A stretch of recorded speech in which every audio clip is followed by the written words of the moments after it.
Olá, seja muito bem-vindo ao curso Princípios Básicos da Inteligência Emocional.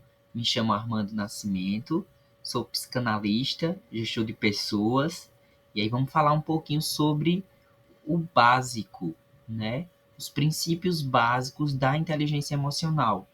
Nessa aula eu vou falar de um primeiro fundamento, mas muito embasado com a percepção de aprendermos um pouquinho a cuidar de nós mesmos, tá bem? Vamos lá?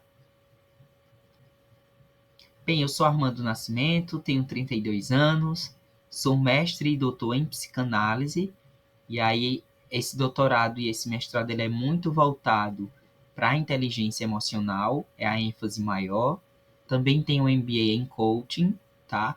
Também com ênfase em inteligência emocional, a minha pós-graduação em psicologia organizacional. Também sou formado em psicologia e em gestão de recursos humanos. Tenho 8 anos aí de experiência com gestão de pessoas. Sou docente de cursos de pós-graduação e MBA, além de professor especialista em educação socioemocional, que justamente é quando trabalhamos as nossas aptidões comportamentais e técnicas dentro dos ambientes em que nós estejamos inseridos, tá? E atuo também com palestras sobre saúde mental e produtividade sustentável, com foco na segurança psicológica das equipes e no gerenciamento emocional, assim como um todo. Seja muito bem-vindo e muito bem-vinda a essa experiência aqui, rápida, mas muito coerente com uma prática de como aprendermos a lidar com as nossas emoções e sentimentos. E aí eu intitulei essa aula, nessa primeira aula, como a importância de aprendermos quem somos. Como é importante nos fundamentarmos de quem somos e, a partir disso, nós próprios nos rotularmos como é bacana sermos nós mesmos, né? E é uma parte muito difícil compreender com autenticidade quem somos. E aí as competências dessa aula são: conhecimento é saber compreender o conceito básico sobre inteligência emocional e seu primeiro pilar, que é a autoconsciência. As habilidades, essa partezinha aí do meio, tá? Esse H, significa saber utilizar as habilidades da inteligência emocional para buscar melhor qualidade de vida e saúde mental. E a atitude, agir de forma autoempática, zelosa a si próprio e resiliente. Quando esse termo autoempática ele surge aqui, é para nós primeiro aprendermos a acolher nós mesmos, antes de desejar acolher outras pessoas, para que a gente não se invalide nesse processo. Então eu trago esse marco aqui nesse slide, a gente pode observar a seguinte possibilidade para a gente chegar nessa bandeirinha aí, que seria o nosso objetivo, né? As metas são alcançarmos aí o pilar 1, 2, 3, 4, para alcançar a saúde mental. A saúde mental, ela não significa que que não haverá mais problemas na nossa vida, mas significa que nós vamos aprender a lidar com as situações adversas. Então, esse primeiro pilar se chama autoconsciência, que é a capacidade de lidarmos com os nossos pensamentos. O segundo pilar é a autogestão, a partir dos nossos pensamentos. Se a gente consegue agora ter um filtro deles, como agir, como ter tomada de decisões assertivas a partir da autogestão. A partir desses dois primeiros pilares, quando eles desenvolvidos, nós passamos a ter mais empatia e automaticamente aprendermos a termos maiores habilidades sociais. E aí a gente aprende também a termos melhores interações interpessoais com outras pessoas. Assim a gente consegue alcançar uma saúde mental. Saúde mental também não é sobre equilíbrio, tá? Porque é sobre extremidades. Então, em algum momento vamos estar muito felizes, em outros momentos nós vamos estar infelizes. E aí não é saber equilibrar essas duas vertentes, mas é saber lidar com as situações de acordo com as extremidades que a gente se encontrar em algum momento da vida. Então, autoconsciência é a possibilidade de aprendermos a nomear nossas emoções e sentimentos. Em alguns cursos presenciais ou em palestras que eu estive presente, eu sempre fiz a mesma pergunta: quando não estamos felizes, como estamos? E aí vou dar um tempinho também para você refletir sobre isso, né? E aí, pessoal, muitas das respostas são: triste. A maioria das pessoas revela que quando não estão felizes, estão tristes. E aí estamos nomeando de forma errada nossas emoções e sentimentos. Felicidade, infelicidade, tristeza, alegria. São fundamentos e são emoções totalmente distintas. Quando nós desejamos chegar em algum lugar, nós precisamos saber a trajetória para chegar nesse local, né? Mas primeiro e antes de tudo, nós temos que saber o lugar exato onde estamos. Onde você está na sua consciência? Você está no momento presente ou você costumamente vive no passado e esperançando um futuro, que lá no futuro as coisas da atualidade vão melhorar? Ou que alguns pensamentos que você tem do passado, eles vão de forma a se dissolver por si próprios? Não vão. Não vão porque a mente ela tem essa habilidade de nos prendermos a algo que já vivemos e prospectar um futuro que na maioria das vezes eu vou chamar de incerto, mas é porque ele está muito nesse nosso imaginário. Então, a partir disso, às vezes nós nos perdemos nesses percalços.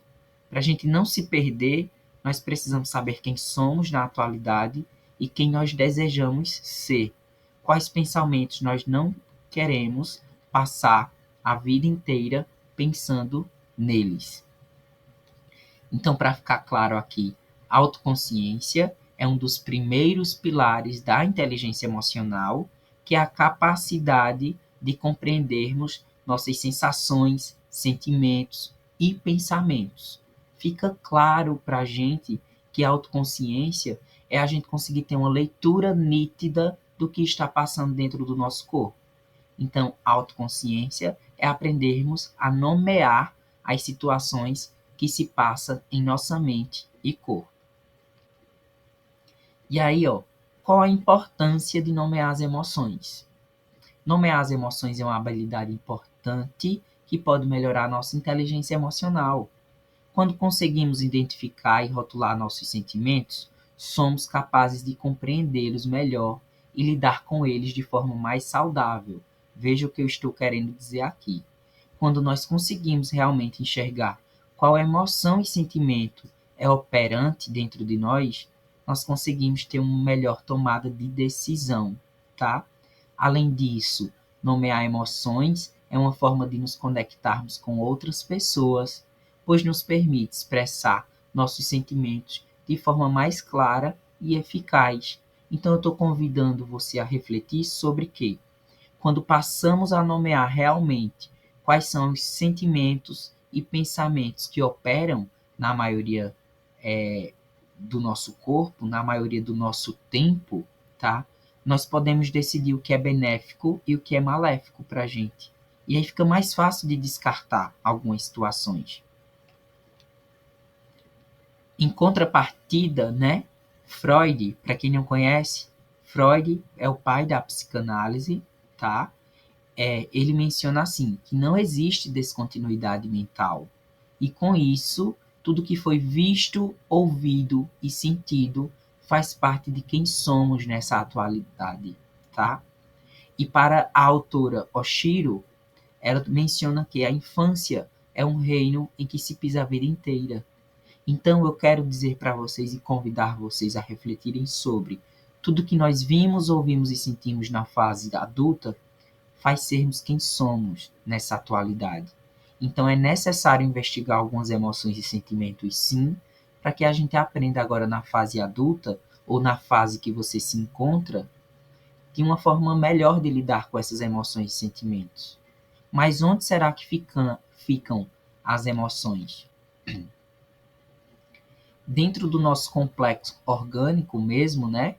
Ela fica localizada na amígdala cerebral, né? Que é onde processa as emoções, especialmente o medo e a ansiedade.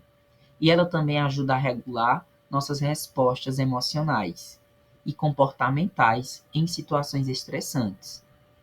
E aí, ó, quando ela é ativada, envia sinais para outras áreas do cérebro, como o córtex pré-frontal, que é essa parte nossa aqui, da nossa testa, pode-se dizer assim, em que quando estamos num ambiente muito estressor ou que algo nos convidou com muita ansiedade, a primeira coisa que nós perdemos é a tomada de decisão, porque as sensações do estresse e da ansiedade, ela tomam toda a nossa capacidade cognitiva de pensar em soluções.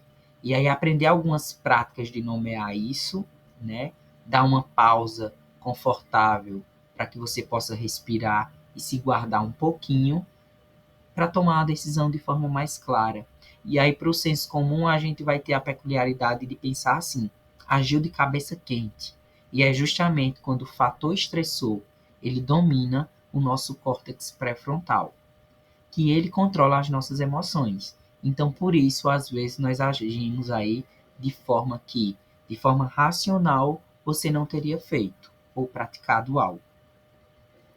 A saúde da amígdala cerebral ela é crucial para a nossa saúde mental e emocional. Então, manter ela com aspectos mais saudáveis, né, com escolhas mais saudáveis para a sua vida, fortalece a amígdala, fazendo com que você tenha melhores relações consigo mesmo e com as suas emoções. E qual a importância, então, de nomearmos as emoções, né? Aí no slide você pode ver que o corpo humano, ele é todo enquadrado com as nossas emoções e sentimentos. Quando estamos nervosos, podemos ter tremores nas mãos, podemos ficar com sudorese, palpitações, entre outras coisas orgânicas que as situações de não sabermos o que está operando dentro do nosso corpo faz com que nós sejamos reféns das nossas emoções, tá? Um aspecto também importante a ser dito é: nós somos analfabetos emocionais. Muitos de nós não sabemos repercutir nem dizer o que estamos sentindo nesse momento atual, por exemplo, tá? Agora, por exemplo, eu estou entusiasmado em gravar essa videoaula, sabendo que ela pode atingir pessoas que possa fazer sentido para elas e que elas despertem maior interesse em compreender sobre suas emoções e sentimentos para ter uma vida mais estável emocionalmente e automaticamente realmente feliz com a condição de quem você é. E tudo isso repercute em uma indagação também. Quais são os requisitos para que uma casa, né, seja considerada uma moradia adequada? Tá, vou repetir. Quais são os requisitos para que uma casa seja considerada uma moradia adequada? Uma casa, e aí a gente pode imaginar assim, limpa, com o básico, né? E aí quando eu falo de limpeza, eu falo de faxina. E agora eu trago assim: se para os requisitos básicos de uma casa seja considerada uma moradia adequada, o que você precisa limpar da sua mente para que ela seja um ambiente bacana, para que você possa conviver com os teus próprios pensamentos? Quais são as faxinas que precisam ser feitas? Então, é necessário refletir sobre o que faz bem para você, tá? E o que faz mal, a gente não pode apenas ignorar, porque senão vai virar uma poeira embaixo do tapete. Mas não significa que não exista. Ela vai estar ali o tempo todo. E qualquer vento que entre nessa casa vai fazer com que essas lembranças que você colocou embaixo do tapete, elas venham a dominar o seu estado atual.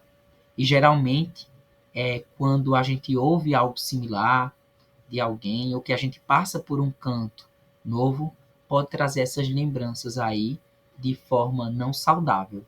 Então a gente tem que aprender a fazer faxina na nossa mente, né?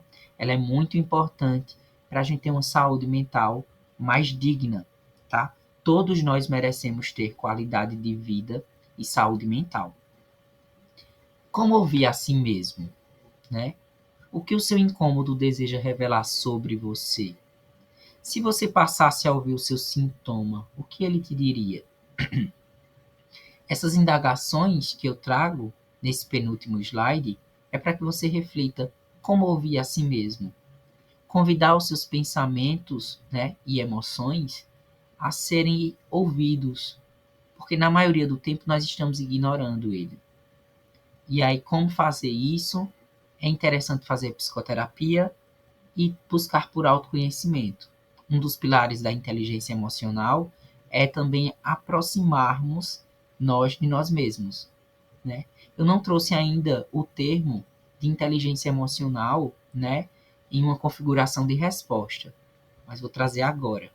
Inteligência emocional é a arte de aprendermos a lidar com as nossas emoções e sentimentos, sem usurpar os nossos próprios pensamentos, mas fazer disso um convite a observarmos mais o que o nosso corpo tem a dizer de nós mesmos.